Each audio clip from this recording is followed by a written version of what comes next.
Nós vamos falar um pouquinho hoje de indução de parto. Indução, na verdade, do trabalho de parto e parto. E o que é a indução de parto? A indução de parto é quando a gestante, por algum motivo, a gente precisa antecipar o processo do trabalho de parto. Então ela não vai, é aquela gestante que não entra em trabalho de parto espontâneo ou não pode aguardar a espera desse trabalho de parto. Ou por um problema do bebê, ou por um problema da mãe, ou por um problema das duas. Então a indução de parto, ela é uma alternativa ao parto cesariana. Apesar que para alguns também a indução de parto pode ser de escolha materna. A mãe pode escolher da mesma forma que muitas escolhem a cesariana, algumas escolhem a indução de parto, para poder se programar por N motivos, porque mora longe, porque tem uma logística familiar. Aqui não vem ao caso a crítica em relação a isso, mas a gente precisa discutir a vantagem e a desvantagem disso. Porque no processo todo, a gente sabe que o melhor parto é o parto espontâneo. Então, a indução de parto, ela vem substituir o quê? A cesariana. Ela é uma alternativa para o parto cesariana. Então eu devo ter algum bom motivo, alguma boa justificativa para a indução de parto. Por quê? Porque tem riscos. Tem benefícios, mas tem riscos. Ah, mas espera, se tem risco, então é melhor ir para a cesariana. O risco do parto cesariana é maior do que o risco da indução de parto. Lógico que a gente tem que avaliar cada caso, a condição individual da gestante e do bebê para a indução de parto. E para induzir o parto a gente precisa de algumas condições também, né?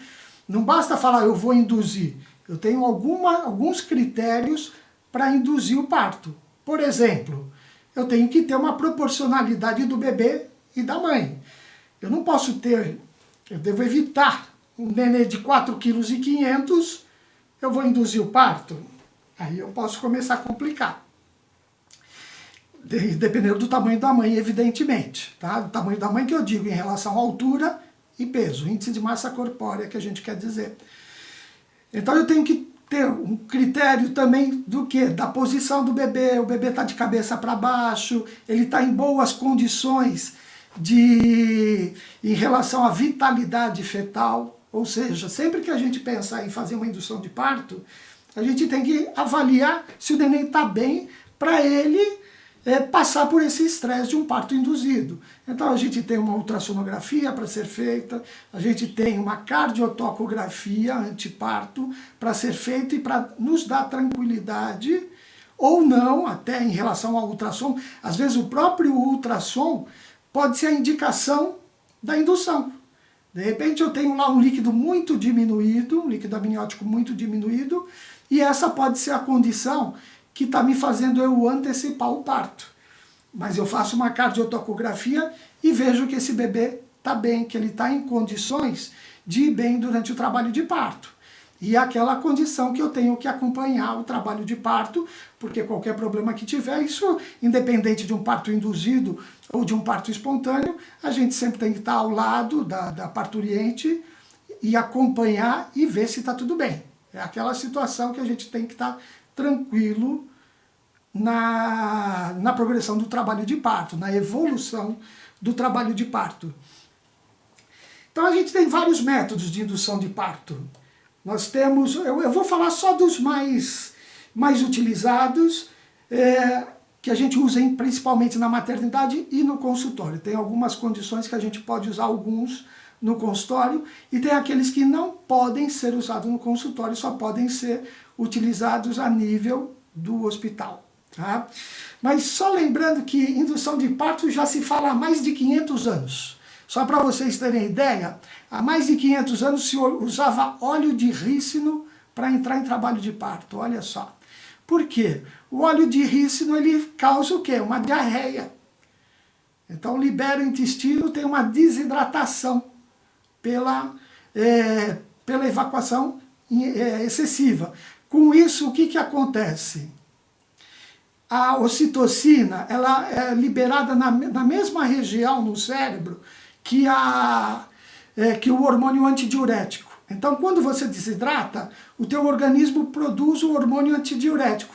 E de tabela, vamos dizer assim, é produzida ocitocina e faz entrar em trabalho de parto. Só que assim, é bem desagradável você estar em trabalho de parto com diarreia. Então não vem tanto ao caso, nós temos muitas coisas muito mais eficientes do que um parto nessa condição. Tá? Ninguém está querendo ter um parto desidratada, né? E com o intestino solto, ninguém merece.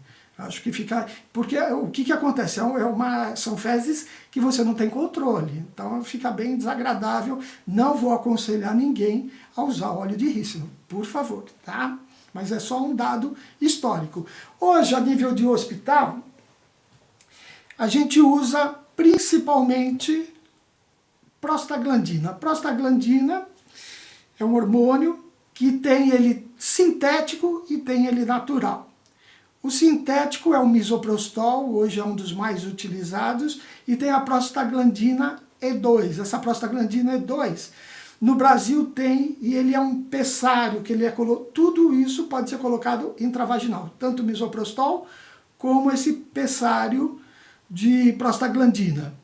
A desvantagem e a vantagem de um e outro qual é? O misoprostol ele pode ser guardado no armário, tá? Numa gaveta. Já essa prostaglandina ele tem que estar congelado, então ele é mais caro por isso.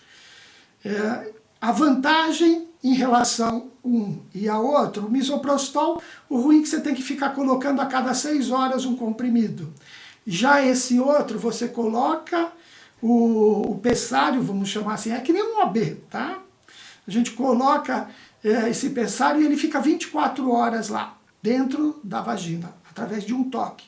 E na hora que entra em trabalho de parto, a gente tira esse pessário. O misoprostol, o que a gente faz? É um comprimido que a cada 6 horas ele vai ser ministrado intravaginal. Mas antes até, os dois principais, quando a gente tem o colo fechado, são esses dois. Porém, nós temos outras condições, que é a ocitocina, que eu vou falar um pouquinho de cada um pouquinho mais a fundo. Nós temos também outras indicações que nós vamos fazer no consultório. No consultório a gente pode falar, todo mundo já ouviu, o médico me fez o descolamento da bolsa, das membranas.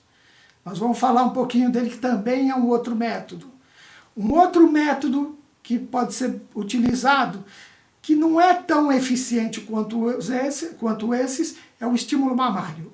O estímulo mamário, o que acontece? Quando a gente faz o estímulo mamário, libera ocitocina. Liberando ocitocina eu tenho contrações. Só que ele é muito chato, porque você tem que ficar praticamente o dia inteiro fazendo estímulo mamário. E isso se faz com bomba para tirar o leite. Não é manual, não. Apesar que pode ser até utilizado a bombinha manual também. Tá? É uma forma de indução de parto.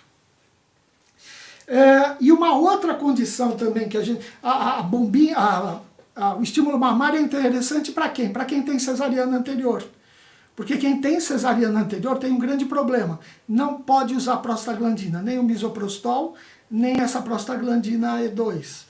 Porque aumenta muito o risco, principalmente de ruptura uterina. Tá?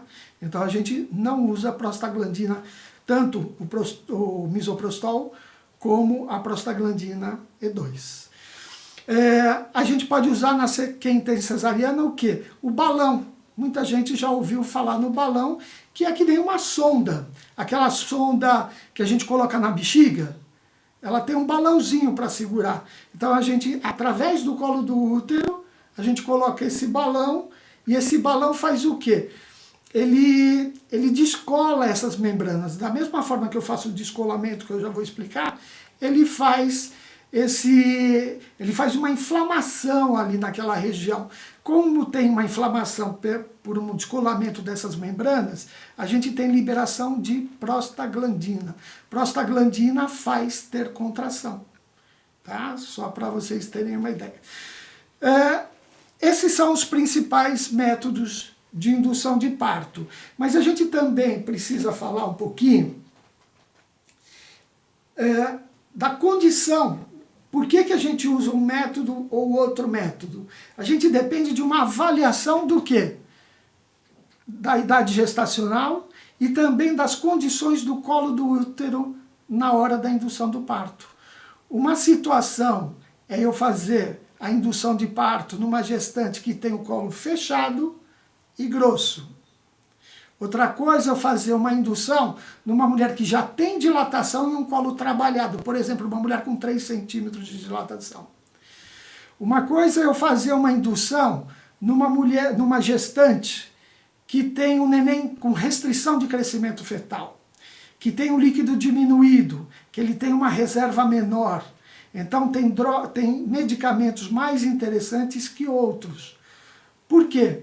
Porque tem medicamentos que são mais agressivos que outros. Por exemplo, o misoprostol, ele dá mais contração, é mais difícil o controle do que a ocitocina. Ele é mais eficiente para quem tem o colo grosso e fechado. Porém, ele aumenta o risco do quê? De muita contração e de sofrimento fetal. Então, muitas vezes, se eu tenho um bebê que eu tenho um pouco de receio da reserva que ele tem, de repente pode ser mais interessante eu utilizar a ocitocina e não o misoprostol.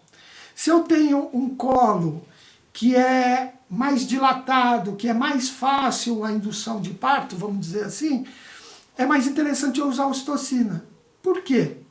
Vamos imaginar, eu coloco a ocitocina como?